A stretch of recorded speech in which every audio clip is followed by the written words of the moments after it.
Welcome back learners. आज की इस वीडियो में हम एक नए टॉपिक को शुरू करने जा रहे हैं जो कि है डिमांड।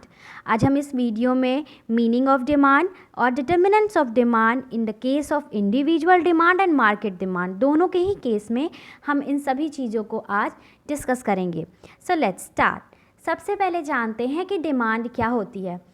फ्रेंड्स, डिमांड जैसे कोई भी एक कंज्यूमर होता है, उसकी कुछ वांट्स होते हैं, उसकी कुछ इच्छाएं होती हैं। उन इच्छाओं को पूरा करने के लिए, उन वांट्स को सेटिस्फाई करने के लिए एक कंज्यूमर या एक इंडिविजुअल डिमांड करता है। Demand is the quantity of a commodity that a consumer is willing and able two by. साथ ही साथ विलिंग तो वो करता ही है, यानी उसको खरीदने की इच्छा तो जताता ही है। उसको इच्छा जताने के साथ साथ वो उसको खरीदने के लिए एबल भी हो, यानी उसकी ये कैपेसिटी हो कि वो सामान को, उस कमोडिटी को वो परचेज भी कर सके at each possible price during a given period of time. और सारे पॉसिबल प्राइसेस पे जो भी उस कमोडिटी के हो सकते हैं at a given period of time, यानी एक पर्टिकुलर समय में अगर कोई कंज्यूमर किसी भी कमोडिटी को विलिंग कर रहा हो, यानी उस कमोडिटी को खरीदने के लिए वो इच्छुक हो और साथ ही साथ एबल भी हो, यानी उसको वो अफोर्ड भी कर सके, तो इसको डिमांड कहते हैं। Demand for a commodity may be either with respect to an individual और to the entire market. Demand जो होती है किसी भी कमोडिटी की, वो या तो इंडिविजुअल होगी, यानी किसी एक पर्टिकुलर कंज्यूमर की, और या तो उसको हम इंटायर मार्केट की डिमांड भी देख सकते हैं। यानी अगर किसी कोई प्लेस है, कोई पर्टिकुलर प्लेस, वहाँ पे जितने भी लोग रह रहे हैं, वहाँ के सारे लोगों का हम अगर एक एवरेज देखें तो वो मार्केट डिमांड कहलाता है। तो इस तरह से डिमांड को दो बेसिस पे पढ़ा जाता है, एक इंडिविजुअल डिमांड और मार्केट डिमांड। सबसे पहले हम देखते हैं कि इंडिविजुअल डिमांड के डिटर्मिनेंट्स क्या क्या होते हैं। First one is price of the given commodity. जो भी एक कमोडिटी है, जैसे फॉर एग्जांपल एप्पल, उसकी प्राइस क्या है। अगर एप्पल की प्राइस बढ़ जाती है तो ऑटोमेटिक उसका डिमांड कम जाएगा। अगर उसकी प्राइस घट जाती है तो उसका डिमांड क्या होगा, मार्केट में बढ़ जाएगा।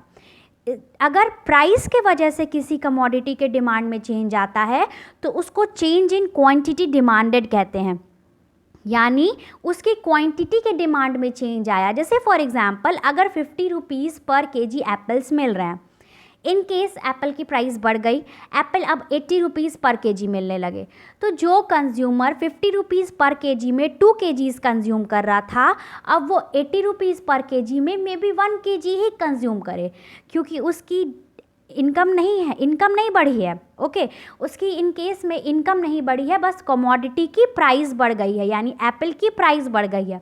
तो क्या करेगा, वो अपना कंजम्पशन कम कर देगा, और उस कंजम्पशन कम करने की वजह से जो मार्केट में या फिर जो उस इंडिविजुअल की जो डिमांड है वो क्या होगी, कम जाएगी।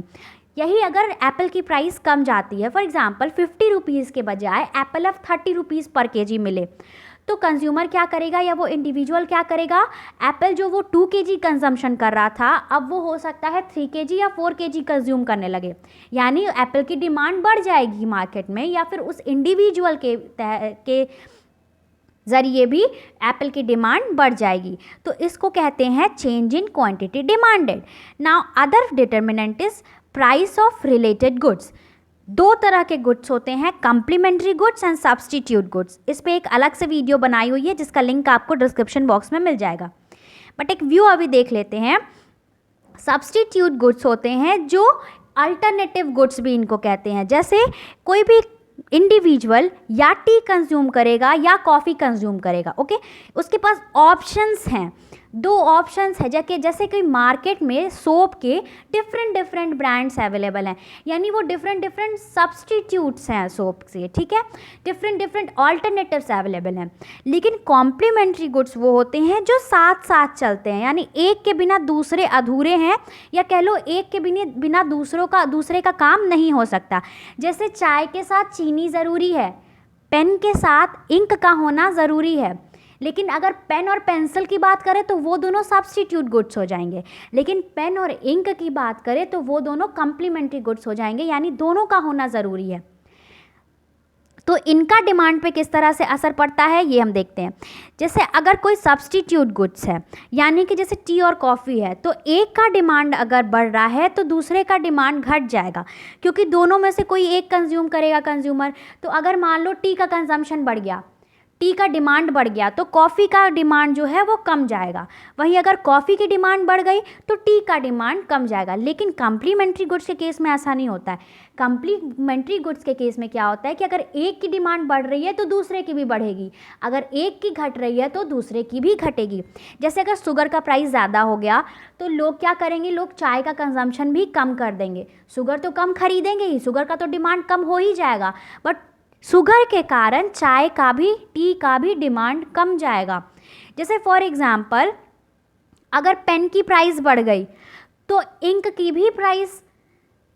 की प्राइस बढ़े या ना बढ़े, बट इंक का भी डिमांड कम जाएगा।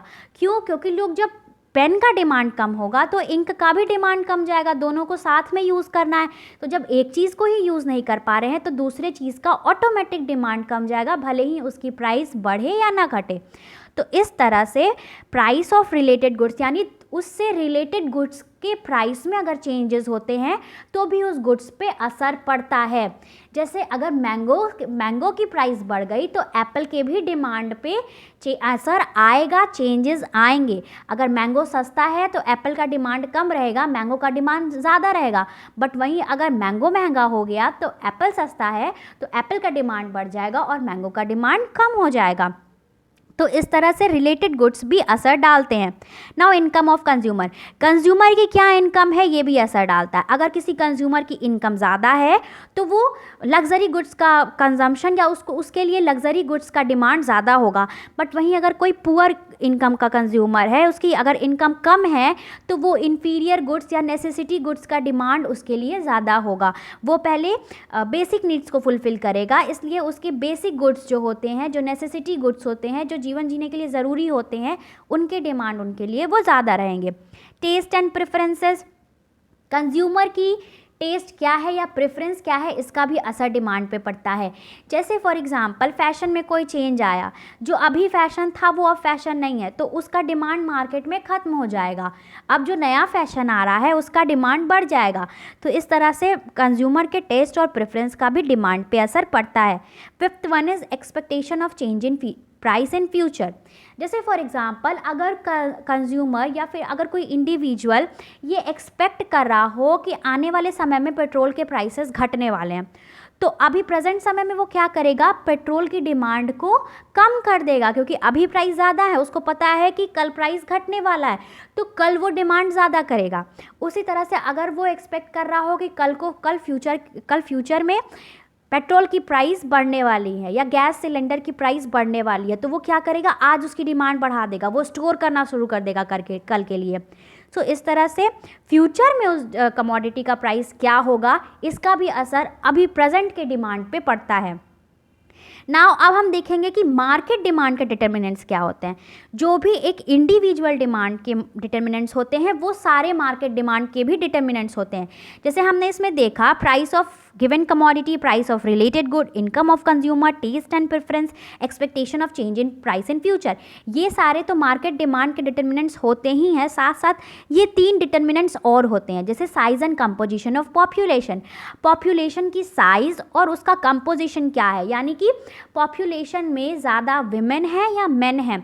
अगर ज़्यादा विमेन है तो विमेन के प्रोडक्ट्स का डिमांड ज़्यादा होगा, जैसे लिपस्टिक, साड़ीज़ या जो भी मेकअप प्रोडक्ट्स या जो भी विमेन यूज़ करती हैं। बट अगर पॉपुलेशन में मेन की संख्या ज़्यादा है, मेन का पॉपुलेशन ज़्यादा है, तो मेन के प्रोडक्ट्स ज़्यादा डिमांडेड होंगे।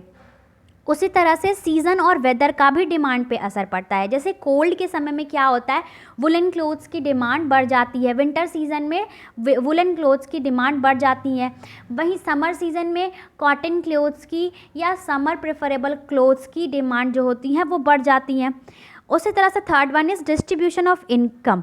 इनकम किस तरह से डिस्ट्रीब्यूटेड है, यानी किसी पर्टिकुलर सोसाइटी में या किसी पर्टिकुलर एरिया में इनकम किस तरह से डिस्ट्रीब्यूटेड है। क्या वहाँ ज़्यादा गरीब लोग हैं, क्या वहाँ ज़्यादा अमीर लोग हैं? अगर ज़्यादा गरीब लोग हैं तो इन्फीरियर गुड्स का डिमांड ज़्यादा होगा।